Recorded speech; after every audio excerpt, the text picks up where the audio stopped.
আমরা প্রত্যেকেই নিজের অজান্তে এমন কিছু ভুল করে থাকি যে ভুলের কারণে আমাদের শরীরের ভিতরে থাকা গুরুত্বপূর্ণ অঙ্গপ্রত্যঙ্গ ক্ষতিগ্রস্ত হয়। সেই ভুলগুলোর মাঝে অন্যতম একটি ভুল হলো রাগ। রাগ আমাদের কলিজা বা লিভারকে দুর্বল করে ফেলে। দ্বিতীয় ভুলটি হলো দুঃখ। দুঃখ নিয়ে যদি আপনি সবসময় বসে থাকেন তাহলে আপনার ফুসফুসকে দুর্বল করে ফেলবে। তৃতীয় ভুলটি হলো দুশ্চিন্তা।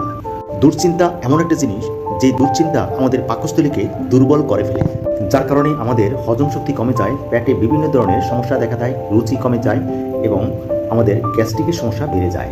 চতুর্থ ভুলটি হলো ভয়।